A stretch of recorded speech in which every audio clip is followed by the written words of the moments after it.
It's Always Sunny in Philadelphia, perhaps one of my favourite TV sitcoms ever, despite being an anti-sitcom itself.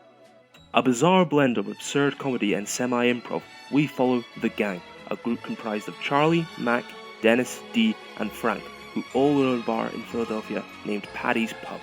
Instead of following the tropes and preconceptions of previous TV sitcoms like Friends and How I Met Your Mother, It's Always Sunny subverts them at every corner, providing viewers with some truly memorable moments. Get up real close though. Hey, asshole! Oh, shit! The show has also made itself the perfect vehicle for contemporary issues in modern America to be addressed, such as the hashtag #MeToo movement, transgender rights, racism, and global warming, but through the lens of our alcoholic, narcissistic, and cartoonish cast. You like it? Each member of the gang works in some capacity in the bar. Charlie is Paddy's janitor, a paint-huffing illiterate, yet has his moments of brilliance with music and is regarded as the wild card. Dee, one of the bartenders at the bar, and twin sister of Dennis, an aspiring actress that's constantly put down by the rest of the gang and gets called a bird for having some seeming resemblance to one. Oh, hey, Dee.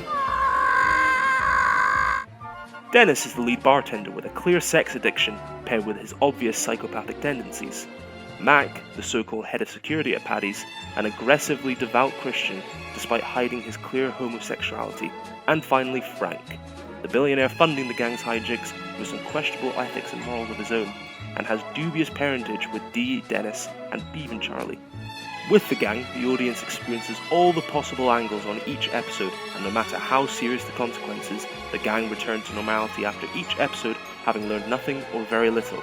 Another contrast to the growth and development we see happen to other characters in sitcoms. Running for 14 seasons and with renewals until an 18th season, the gang continues to provide an outlet for discussion on all manner of current events. All these episodes taking their comedic jab with the world at large. This Bible is the Bible of my daddy who just died in my arms of throat cancer from eating some bad pussy. You just earned your spot at the head of the suit, Dee. One such episode that seems relevant today and subverts the tropes of sitcoms even more, and I believe provides an interesting discussion, is The Gang Does a Clip Show. As many will know, a clip show is a chance for any television series to play clips from its previous episodes, whilst they are interweaved into the story sometimes.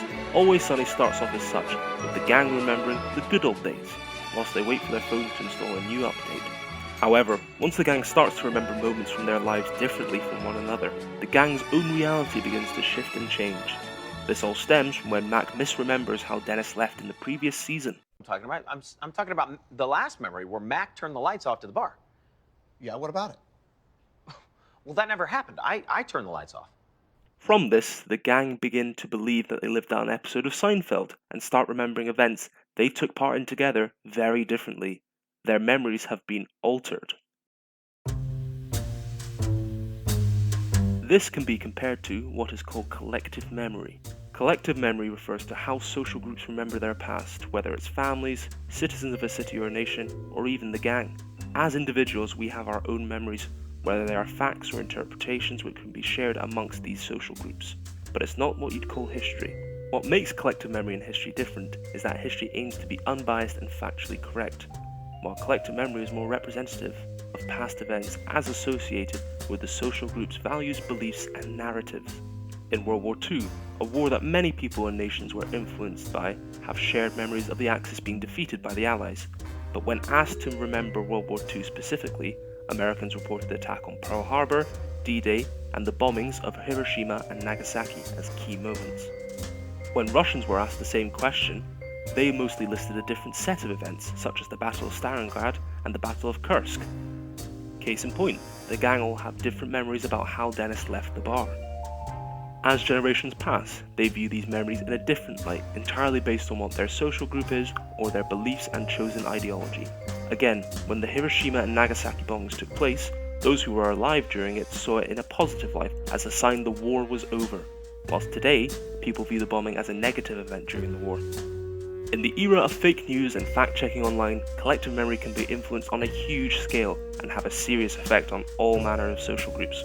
Recent examples include QAnon, a far-right conspiracy movement that claimed that the liberal elite are part of a mass child sex trafficking ring, with these accusations stemming from online sites like 4chan. These groups online act as social groups and can share information and turn it into a new collective memory for the other social groups, despite it being false and fabricated. These newly constructed memories can be very dangerous in terms of influencing people and sidetracking them from the truth. And as more fake news sites appear claiming to be reliable news sources, more people are at risk if they do not fact-check these sources. Older examples include the likes of the Mandela effect, which saw people create false memories of the former South African president Nelson Mandela and when he died, with people believing he died much earlier than in 2013.